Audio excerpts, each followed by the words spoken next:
Cuando llegó la escalofriante noticia en 2018 del arresto por asesinato de Lucy Letby, enfermera neonatal de 28 años, sus seres queridos y colegas no podían creerlo.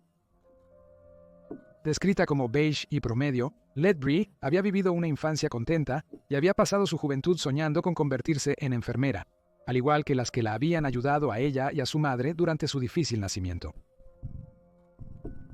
Pero en algún momento, algo salió mal. ¿Cómo podría alguien aparentemente inofensivo causar tanta destrucción? En este documental, buscamos arrojar luz sobre tales preguntas, examinando el caso pesadillesco de Lucy Letby, la enfermera asesina en serie de Gran Bretaña.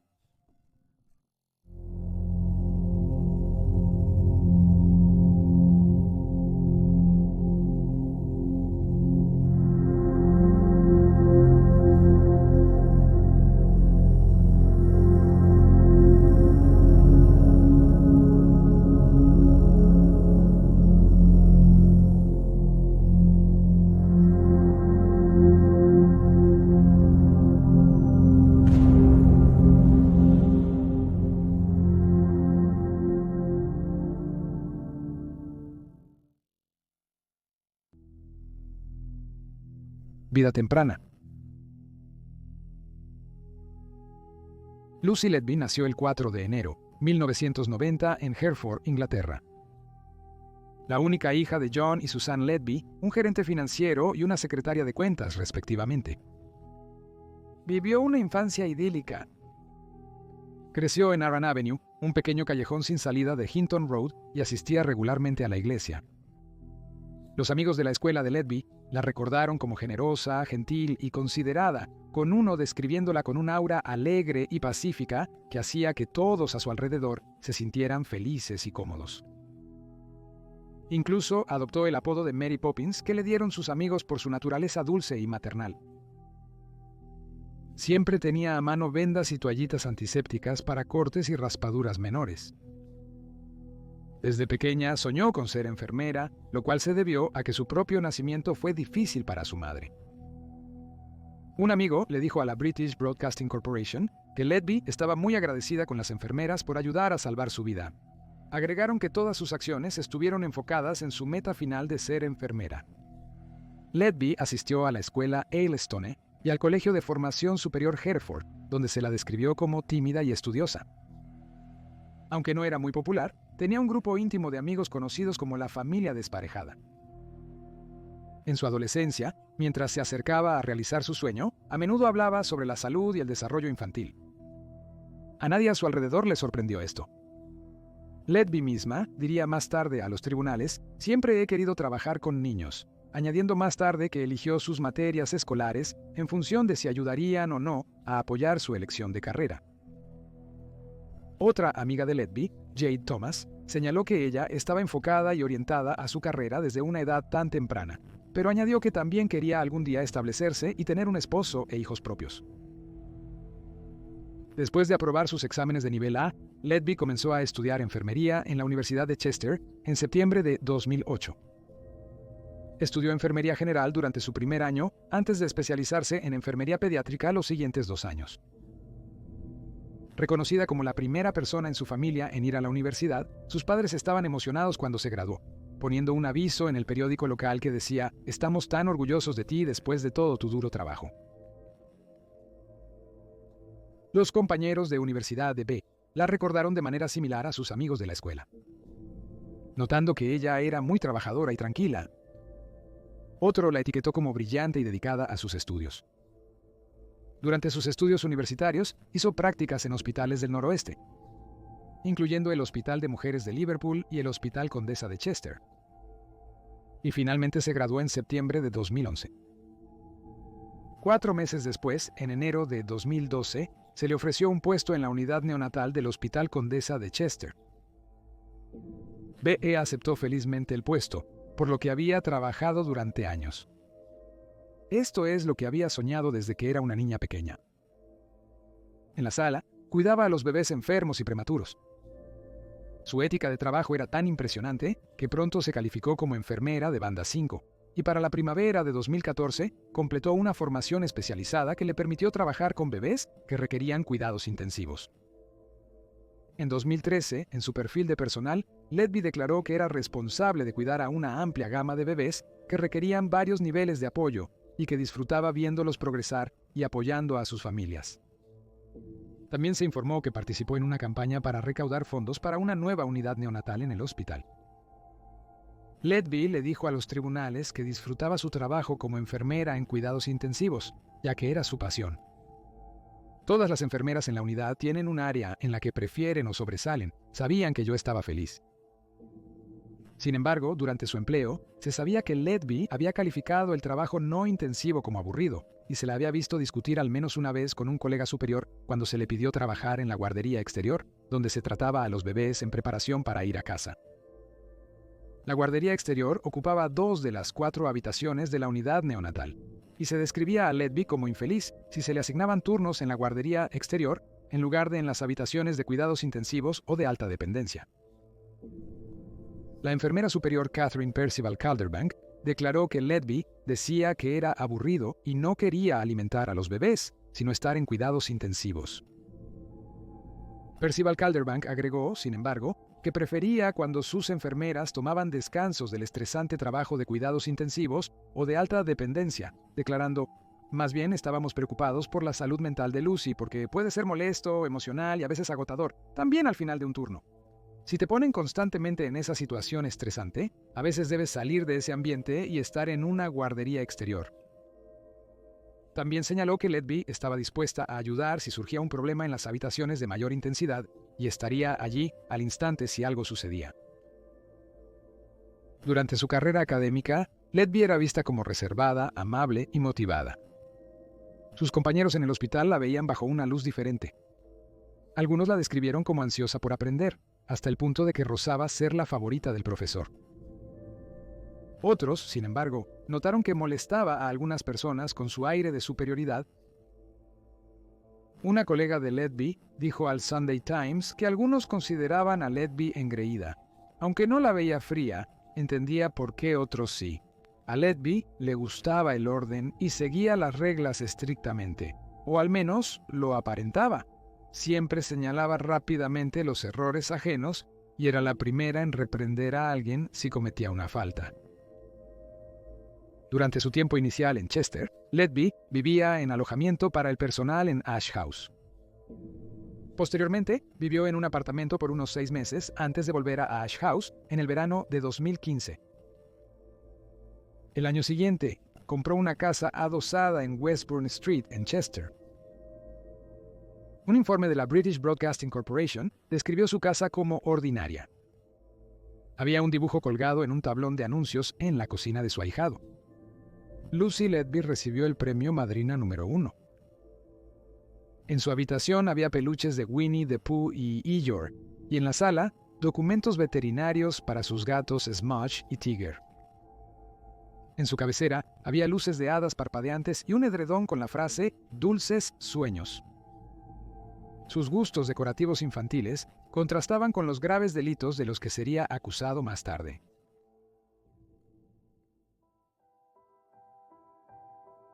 Los asesinatos.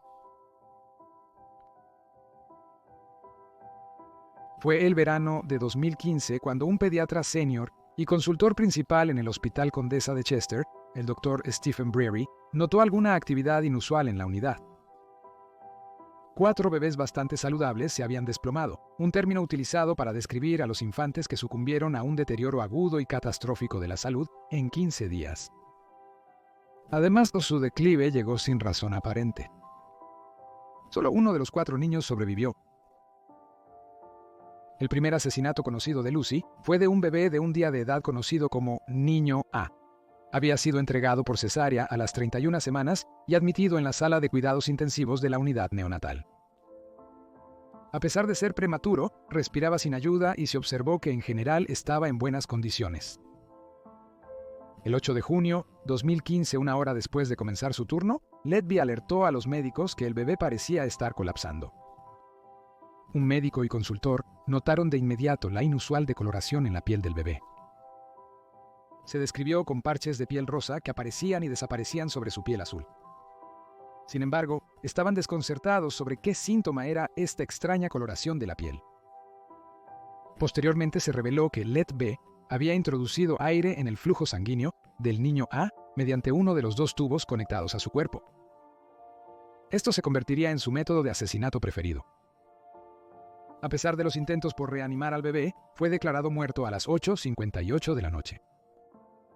Mientras una enfermera recordaba haber visto a Let.B. de pie junto a la incubadora del niño A, creía que Let.B. estaba reanimando al niño, y no intervino hasta que se dio cuenta de que el bebé no se estaba recuperando bajo su cuidado. Al día siguiente, el 9 de junio, Let.B. intentó asesinar a la niña B, quien era la hermana gemela del niño A, utilizando el mismo método que había usado en el niño A. Ella observó cómo la salud de la niña B comenzó a deteriorarse. Esta vez, sin embargo, la víctima sobrevivió sin secuelas permanentes. 5 días después, el 14 de junio, Let.B. asesinó al niño C, un bebé de 5 días, una vez más utilizando su método de inyectar aire en uno de los tubos conectados al infante. Pasó otra semana. El 21 de junio, Let.B. asesinó al niño D con una inyección de aire. Los informes muestran que el bebé se desplomó 3 veces y no pudo ser salvado. Preocupado por las muertes, el Dr. Breary comenzó a investigar los expedientes de los pacientes, prestando gran atención al tratamiento que habían recibido y quién estaba de guardia en ese momento. Lucy Let.B. era la persona en común que había estado presente en cada uno de los 4 desplomes. En ese momento, Let.B. tenía 26 años y se sabía que era una mujer perfectamente ordinaria. Salía por las noches con sus colegas, se iba de vacaciones con sus amigos, tomaba clases de salsa y era madrina de 2 niños. Vivía con sus 2 gatos en su propiedad de Westbourne Road. Nadie sospechaba de su participación. Pensaban que era desafortunado que hubiera experimentado repetidamente un evento tan estresante. Un viejo amigo la describió como la señorita perfecta, agregando que sus padres pensaban que no podía equivocarse. Es la última persona que se sospecharía como asesina. Para el Dr. Breary, las muertes eran obviamente sospechosas, pero eso solo no era suficiente para que entendiera qué había salido mal. Es inusual que los bebés prematuros sanos colapsen y mueran repentinamente. Las muertes inexplicables son muy inusuales. Antes de estos incidentes, solo había habido 2 o 3 muertes en la unidad neonatal por año. También fue inusual que los bebés no respondieran a los intentos de reanimación como se esperaba. Los bebés que recuperaban el latido cardíaco solían volver a respirar con normalidad, pero no fue así con los niños involucrados en estos incidentes. Los resultados de la revisión del Dr. Breary, junto con información sobre las 3 muertes sospechosas, fueron entregados al Comité de Incidentes Graves del Fideicomiso del hospital, que es responsable de investigar asuntos de seguridad del paciente. Sin embargo, el comité no compartió las sospechas del Dr. Brewer, clasificando los incidentes como errores de medicación, en lugar de un incidente grave que involucra una muerte inesperada. Si se hubieran clasificado como este último, los incidentes habrían tenido que agruparse y se habría abierto una investigación. Libre para seguir matando, Let.B. se cobró otra vida en las primeras horas del 4 de agosto, cuando inyectó aire en el torrente sanguíneo del niño E, un niño gemelo. La madre del niño, quien estaba alimentando al otro gemelo en la unidad, escuchó un grito. Encontró al niño E con sangre alrededor de su boca en angustia y a Let.B. de pie cerca. La madre describió a la enfermera como inactiva a pesar de la emergencia. Según informes, Let.B. le dijo que la sangre era el resultado de un tubo nasogástrico que irritaba la garganta del bebé y le pidió que se calmara. Al momento de su muerte, se reportó que el niño E había perdido una cuarta parte de su sangre, cantidad que el especialista calificó posteriormente ante los tribunales como sorprendente. A pesar de tener un método sólido para matar, Let.B. comenzó a experimentar con formas de quitar la vida a los bebés bajo su cuidado. Al día siguiente, intentó envenenar al niño F, hermano del niño E, usando insulina, pero él sobrevivió al intento de asesinato. Un mes después, en septiembre, intentó matar 2 veces al niño G, dándole demasiada leche. La infante sobrevivió, pero quedó gravemente discapacitada. Posteriormente se reveló que Let.B. había modificado la tabla de observación del bebé, anotando una temperatura más alta de la real, para simular que ya estaba enfermo antes de recibir un exceso de leche. También falsificó detalles sobre el colapso del bebé, informando que ocurrió alrededor del tiempo en que otra enfermera la había alimentado. El 23 de octubre, Letby le quitó la vida al niño 1 inyectando aire en su estómago, a través de una sonda nasogástrica. El bebé colapsó 4 veces antes de morir. De manera escalofriante, los periódicos informaron que Letby envió posteriormente una tarjeta de condolencias a los padres del niño tras fotografiarla y guardarla en su teléfono. También buscó sus cuentas de redes sociales y expresó el deseo de ir al funeral del bebé. La madre de Child Eye declararía después que Letby actuó de forma extraña mientras bañaba al recién nacido antes de su muerte, afirmando que Lucy entró de nuevo durante el baño. Ella estaba sonriendo y seguía hablando de cómo estuvo presente en el primer baño. Y como a nuestra hija le había encantado, desearía que simplemente dejara de hablar. El día del asesinato de Child Eye, una enfermera y gerente de sala llamada Irian Powell comenzó a revelar los casos. Al igual que Stephen Breary, le preocupaba la cantidad de incidentes, y finalmente llegó a la misma conclusión que él, que lo único que tenían en común las muertes de los bebés era que Lucy estaba de turno. Luego contactó al Dr. Breary para informarle sus hallazgos, escribiendo: "Lamentable que Lucy estuviera de turno, pero cada caso de muerte es distinto". Para entonces, la noticia de las numerosas muertes infantiles se había extendido por todo el hospital, y el director médico del centro se enteró de los extraños sucesos en la unidad neonatal. En ese momento, sin embargo, creía que su tasa de mortalidad aún era menor o similar a la de otros hospitales de su tamaño. Por eso, no se alarmó de inmediato. Aunque Irian Powell y Stephen Breary intentaron plantear sus preocupaciones, se informa que sus problemas fueron resistidos por el Comité de Incidentes Graves o ignorados. Médicos y enfermeras alarmados fueron instruidos a no hacer escándalo. En febrero de 2016, el Dr. Breary, junto con un consultor especialista de Liverpool, realizó una revisión temática de mediodía sobre los colapsos en la unidad neonatal. Un informe reveló que Letby estaba de turno durante cada incidente, los cuales sucedieron entre las 12 y las 4 de la mañana. Breary envió un correo electrónico al director médico del hospital con el informe adjunto, solicitando una reunión inmediata, pero no hubo más acciones al respecto. La dirección del hospital consideró que la participación de Letby era una coincidencia y siguió trabajando en la unidad neonatal. El 7 de abril, 2 meses después, cambiaron a Letby a turnos diurnos. Le dijeron que era por el bien de su salud mental, con Powell señalando que ella había estado presente en cada colapso. 2 días después, intentó quitarle la vida a 2 niños, gemelos conocidos como niño Al y niño M. Inyectó aire al niño M y usó insulina para intentar envenenar al niño Al. Ambos infantes sobrevivieron a la prueba. Mientras tanto, Powell seguía preocupado por la participación de Letby y continuamente enviaba correos electrónicos a otros para pedir ayuda, incluyendo a la directora de enfermería del hospital, Alison Kelly. Se acordó con el director médico revisar todas las muertes y que Letby permanecería en el turno diurno por 3 meses. Los médicos del hospital, conscientes de la situación, le dijeron a Powell: "Estás albergando a un asesino". En junio, Letby intentó asesinar al bebé N de 34 semanas, pero el infante sobrevivió. Más tarde ese mes viajó a Ibiza por una semana.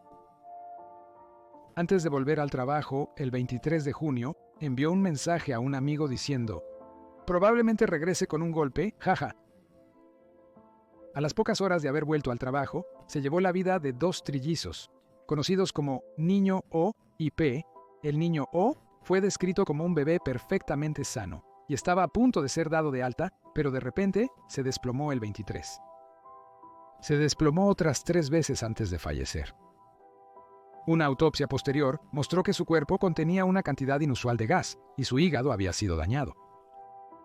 Se informó que el daño hepático fue resultado de una lesión por impacto, similar a la sufrida tras un accidente automovilístico. Menos de 15 minutos después de la muerte del niño O, el niño P, que también iba a ser dado de alta, colapsó después de que su diafragma se rompiera. Se esperaba la recuperación completa del bebé, pero cuando los médicos lo preparaban para trasladarlo a otro hospital, Letby supuestamente dijo: "Él no va a salir de aquí vivo, ¿verdad?". Según los informes de prensa, ella hizo una declaración similar antes de la muerte del niño C. También envió un mensaje a un médico afirmando que vigilaría de cerca al niño P y al tercer hermano. El niño P falleció poco después, con radiografías mostrando una cantidad extraña de gas en su cuerpo, al igual que su hermano. El tercer trillizo fue trasladado a otro hospital con los médicos que vinieron por el niño P. a Saint-Ouen. Un consultor recordó permitir esto porque los padres lo habían suplicado, temiendo que perderían a su último hijo restante.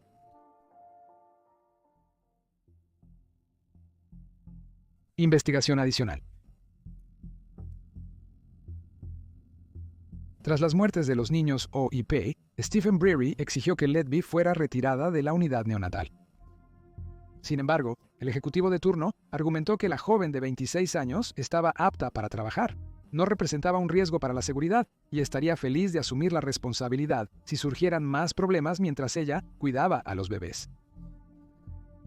Hacia finales de mes, el director ejecutivo del fideicomiso del hospital se reunió para discutir las muertes de los niños y si se debía o no informar a las autoridades. Hasta este punto, 7 bebés habían muerto en la unidad neonatal. Los ejecutivos parecían creer que las señales de la participación de Letby eran circunstanciales y sospechaban que ciertos médicos participaban en una caza de brujas mal informada. Finalmente decidieron no involucrar a las autoridades y en su lugar organizaron una revisión a través del Royal College of Pediatrics and Child Health o Royal College of Pediatrics and Child Health, que comenzó en septiembre de ese año. Además, se acordó que la unidad neonatal del hospital ya no recibiría nacimientos prematuros menores de 32 semanas. Los infantes menores a esta edad fueron atendidos en cambio por otros hospitales. A mediados de julio, Letby fue reasignada a un puesto administrativo tras reunirse con una enfermera senior y el gerente de recursos humanos, quienes le informaron sobre su conexión con los fallecidos. También se le informó que estaría bajo supervisión y se informó que estaba visiblemente molesta y angustiada.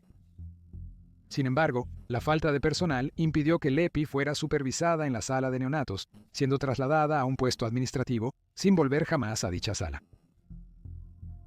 En septiembre, presentó una queja formal contra el Trust por victimización y discriminación, alegando que había sido trasladada de un trabajo que amaba y que las acusaciones contra ella eran poco claras.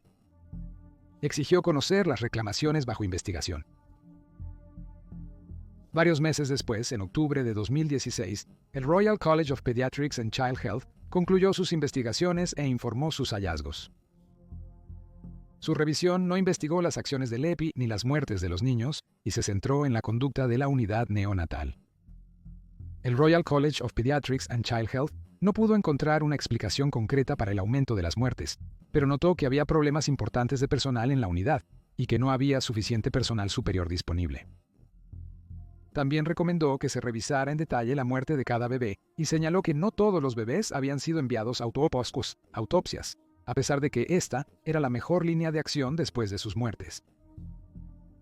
Jane Horden, una neonatóloga del Hospital Great Ormond Street, fue invitada a revisar los casos, pero no pudo hacerlo en detalle. Sin embargo, aceptó dar un resumen tras revisar las notas del caso.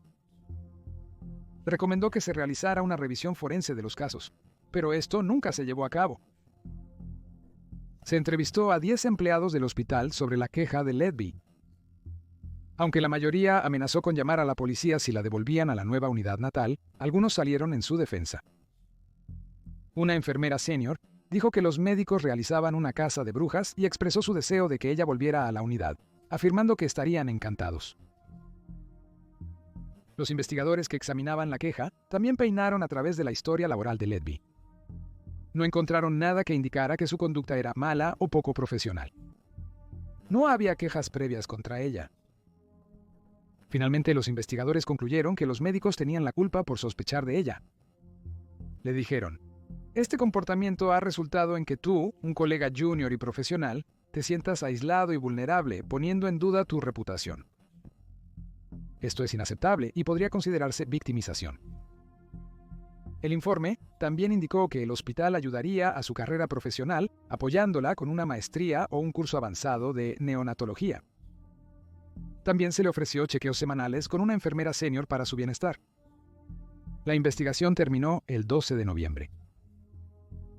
Es destacable que no hubo más muertes en neonatos en los 4 meses posteriores al retiro de Letby. En marzo de 2017, se consultó y se recibió asesoramiento de un líder neonatal regional, quien creía que se requería una investigación adicional en los casos, y pidió a la administración que involucrara a la policía. El 27 de abril, se reunieron con la policía de Cheshire, señalando que Lucy Letby debía regresar a la sala de neonatos el 3 de mayo. Esta investigación de las muertes inexplicadas se llamó Operación Colibrí, y su objetivo era investigar los casos de muertes y colapso de bebés prematuros en la sala de neonatos del Hospital Condesa de Chester. En su apogeo, la Operación Colibrí involucró a casi 70 oficiales y personal civil, y poco más de un año después, el 3 de julio de 2018, esas mismas personas vieron los frutos de su trabajo cuando Lucy Letby fue arrestada bajo sospecha de 8 cargos de asesinato y 6 cargos de intento de asesinato. El juicio. En los años siguientes, Letby fue liberada bajo fianza y arrestada varias veces, siendo la última el 10 de noviembre de 2020. Al día siguiente, se le acusó de 8 cargos de asesinato y 10 cargos de intento de asesinato y se le negó la fianza. Por su parte, Letby negó todos los cargos en su contra, alegando que muchas de las muertes fueron resultado de una mala higiene y falta de personal en el hospital. El Consejo de Enfermería y Obstetricia, que suspendió a Letby en marzo de 2020, buscó eliminarla del registro. El juicio de Letby comenzó en el Tribunal de la Corona de Manchester el 10 de octubre de 2022. Se declaró inocente de 7 cargos de asesinato y 15 de intento de asesinato. Las identidades de las víctimas de Letby y sus familias que testificaron en el juicio se mantuvieron en secreto. Con Helen Pidd escribiendo para The Guardian que tal secreto rara vez se veía fuera de los procedimientos que involucran asuntos de seguridad nacional. Algunos de los colegas de Letby también fueron protegidos en el juicio, incluyendo a un médico que se decía era su novio. Nadie sabía que Letby tenía un novio, pero la fiscalía afirmó que ella había estado románticamente enredada con un registrador casado en el hospital, un hombre que aún hoy sigue sin identificar. Letby afirmó que no había romance entre ellos, solo eran amigos. No obstante, las notas escritas a mano halladas en su vivienda, allanada por la policía tras su primer arresto, revelaron que ella amaba a aquel sujeto. Posteriormente, el jurado vio mensajes de texto entre Letby y el hombre, donde ella le enviaba corazones de amor. Se les dijo que pasaban mucho tiempo juntos, viajando a Londres, comiendo fuera y en la casa de Letby en Chester. Como lo hizo con las familias de sus víctimas, Letby incluso buscó a la esposa del hombre en redes sociales. Su cercanía fue notada por colegas, y una enfermera declaró que, aunque no estaba segura si había algo físico, eran inusualmente cercanos para ser compañeros de trabajo. Añadió que sabía de los chismes y comentarios al respecto en la sala, lo cual le desagradaba. Sin embargo, su asociación aparentemente se desvaneció en el verano de 2016, cuando Letby fue trasladado a un rol administrativo y el doctor se fue a trabajar a otro lugar. Según informes, se sintió aislada, habiendo sido alejada de sus colegas y amigos en la sala de neonatos, y posteriormente se le recetó medicación para el insomnio y la depresión. Algunos informes indicaron que el doctor había llevado a Letby a casa la noche en que uno de sus víctimas había muerto, y la fiscalía sugirió en un momento que sus acciones habían sido motivadas por su deseo de que él la notara. La fiscalía describió a Letby como una presencia malévola, fría, calculadora, cruel e implacable. Gran parte de la evidencia presentada en el juicio incluye varias piezas de información que ya hemos cubierto en este video, incluyendo radiografías y autopsias y registros de pacientes falsificados, que Letby fue vista de pie sobre los bebés en varias ocasiones por colegas y por padres preocupados, que ella estaba de turno en el momento de las muertes, y que los asesinatos se detuvieron después de que ella fue trasladada fuera de la sala, pero también había otras piezas de evidencia. Varios artículos de nota fueron recuperados de la casa de Letby por la policía. Uno de esos artículos era un registro de los medicamentos proporcionados al niño M durante los esfuerzos de reanimación. Otro era una toalla de papel y un documento de lectura de gases en sangre, también para el niño M. 257 documentos hospitalarios que no deberían haber salido de las instalaciones también fueron encontrados. 21 hojas pertenecían a bebés presuntamente dañados por ella. Entre las pruebas más relevantes presentadas en el juicio se encontraban garabatos que Letby había hecho en notas adhesivas. Incluían frases como «no merezco vivir», Los maté a propósito porque no soy lo suficientemente bueno para cuidarlos. Soy una persona horrible, malvada. No quiero hacer esto más. Y soy malvado, hice esto. Según informes, en otras notas, ella expresó su frustración por no ser readmitida en una sala neonatal. No he hecho nada malo y no tienen pruebas. ¿Por qué tengo que esconderme? Otro post-it garabateado decía que nunca se casaría ni tendría hijos, y que jamás sabría cómo es tener una familia. La defensa de Letby sostuvo que las notas reflejaban la angustia de una mujer atemorizada y desesperada. Letby afirmó que si había hecho algo mal, debía ser una persona terriblemente malvada. De algún modo, había sido incompetente y hecho algo que afectó a esos bebés. Sentí que debía asumir responsabilidad. Mirándolo ahora, realmente estaba luchando, y esta era una forma de expresar lo que no podía decir a nadie más. Además, en el diario de Letby encontrado en su hogar, se hallaron las iniciales de sus víctimas, escritas en las fechas de sus muertes. Cuando se le preguntó sobre el papeleo del hospital que había traído a casa y las búsquedas en las redes sociales que había hecho buscando a las familias de las víctimas, dijo en ambas ocasiones que ese era un patrón de comportamiento normal para mí y ofreció muy poca explicación, sonando a veces robótica en sus respuestas.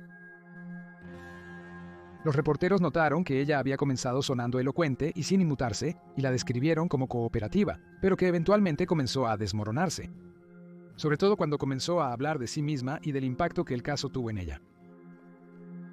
Judith Moritz escribió para la British Broadcasting Corporation: "No fue hasta febrero que vi un atisbo de emoción en Letby. La voz de un médico hizo que la enfermera se quebrara.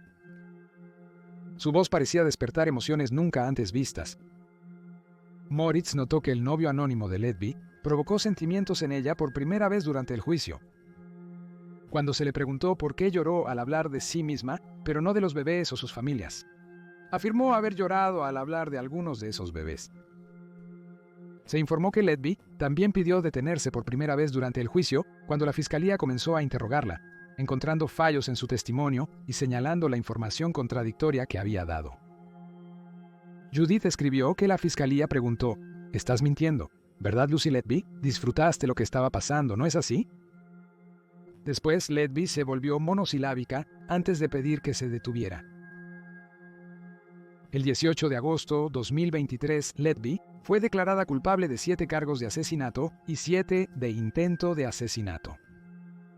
El jurado no llegó a un acuerdo sobre 6 cargos de intento de asesinato y fue absuelta de otros 2 cargos similares. 3 días después, Letby fue condenada a cadena perpetua, la sentencia más severa posible bajo la ley inglesa. El juez la describió como una persona sin remordimientos, que llevó a cabo una cruel y calculada campaña de asesinato de niños pequeños y vulnerables.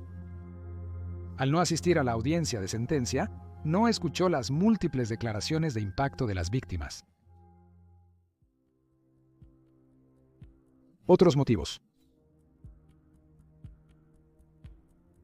La fiscalía alegó que Letby pudo haber estado motivada para matar por la necesidad de atención, principalmente de un cierto médico, pero este no es el único motivo proporcionado. También sugirieron que mató por aburrimiento, que obtenía una emoción de las emergencias y que disfrutaba jugando a ser Dios y tener el control. Sin embargo, no fueron los únicos que pensaron que Letby podría haber matado por atención. Una enfermera que habló en el juicio más tarde le dijo al Sunday Times que creía que anhelaba el drama que las muertes traían, afirmando que lastimar a los bebés era una situación de ganar-ganar para ella. Si sobrevivían, sería elogiado como quien ayudó a revivirlos. Si morían, recibiría la simpatía por ser la que perdió a su bebé al intentar salvarlos. El criminólogo David Wilson estuvo de acuerdo en que Letby parecía tener un complejo de héroe, y agregó que los asesinos que se convierten en trabajadores de la salud ya han desarrollado un deseo de matar antes de unirse al entorno de la salud. The Guardian y The Telegraph infirieron diferentes motivos a partir de las notas adhesivas manuscritas recopiladas por los investigadores. El primero sugirió que la frase "los maté a propósito porque no soy lo suficientemente bueno para cuidarlos" era un motivo, mientras que el último creía que su miedo a nunca casarse o tener hijos la empujó a la destrucción. También ha habido algunas sugerencias de que ella sufría de ficticio impuesto a otro, un trastorno ficticio impuesto a otro, anteriormente conocido como síndrome de Munchausen por poder, un trastorno de salud mental donde un cuidador crea la apariencia de problemas de salud en otro. Esta idea fue propuesta por un ex detective que trabajó en el caso de Beverly Allitt en los años 90.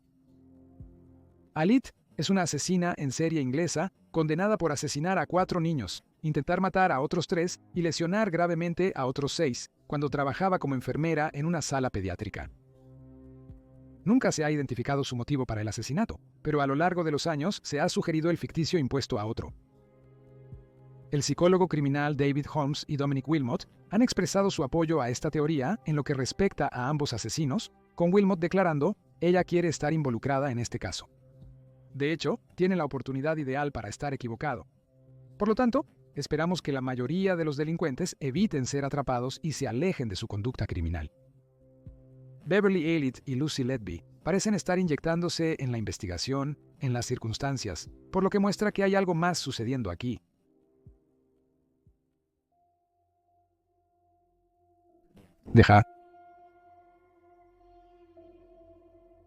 B está actualmente encarcelado en la prisión de Bronzefield en Ashford, Surrey. El 15 de septiembre de 2000, 23 semanas después de su condena, la División de Apelaciones Criminales del Tribunal de Apelación confirmó que solicitó permiso para apelar contra sus condenas. Mientras tanto, el Servicio de Fiscalía de la Corona confirmó, ese mismo mes, que habría un nuevo juicio por uno de los 6 cargos de intento de asesinato en los que el jurado no pudo ponerse de acuerdo, fijado para el 10 de junio de 2024. Se están llevando a cabo investigaciones para determinar si Letby es responsable de más delitos. Una familia, cuyo hijo nació en el Hospital de Mujeres de Liverpool, donde Letby hizo prácticas de enfermería, ha sido contactada e informada que son parte de la investigación. Aproximadamente 30 incidentes sospechosos con infantes en el Hospital Condesa de Chester serán investigados a fondo por la policía. Letby fue oficialmente eliminada del registro de enfermería en diciembre de 2023, y su condena ha llevado al gobierno del Reino Unido a ordenar una investigación independiente sobre las circunstancias del caso. La investigación analizará las circunstancias de las muertes e incidentes, incluyendo el manejo de las preocupaciones planteadas por los clínicos. En agosto de 2018, el director médico del hospital, Ian Harvey, se retiró a Francia, y un mes después el director ejecutivo, Tony Chambers, renunció después de firmar un acuerdo de no divulgación con la confianza, pero consiguió empleo en otra parte del Servicio Nacional de Salud. La directora de enfermería, Alison Kelly, fue suspendida de su nuevo trabajo con otra confianza hospitalaria, mientras que Karen Rees, la jefa de enfermería en ese momento, se retiró discretamente, notando que no se le dio suficiente información por los médicos para remover a Letby de su posición. La investigación fue formalmente abierta el 22 de noviembre de 2023. Los padres de los niños que Letby atacó y mató hicieron oír sus voces cuando leyeron sus declaraciones de impacto de la víctima en la corte. Los padres del niño A y B notaron que el niño B no era nada para ellos, mientras que la madre del niño D dijo, «No puedo perdonarte». No hay perdón jamás. Consideré terminar con todo después de tener un accidente automovilístico tras un colapso mental. No podía ni quería continuar. La madre de los niños E y F declaró que su mundo se desmoronó cuando se encontraron con el mal disfrazado de una enfermera cariñosa. Aún en los últimos días del juicio, ella ha buscado mantener el control. Su falta de respeto hacia las familias en el tribunal evidencia su verdadera naturaleza. Hemos asistido al tribunal día tras día, sin embargo, ella decide que ha tenido suficiente y se queda en su celda. Un acto final de cobardía y maldad. Los padres y un amigo de B estuvieron presentes durante todo su juicio. Quienes la conocían no lograban conectar a la mujer amable y reservada que creían conocer con la asesina serial que era en realidad. Ahora se considera la asesina en serie de niños más prolífica en la historia británica moderna, y su nombre será recordado junto a los de Myra Hindley, Mary Ann Cotton y Rosemary West.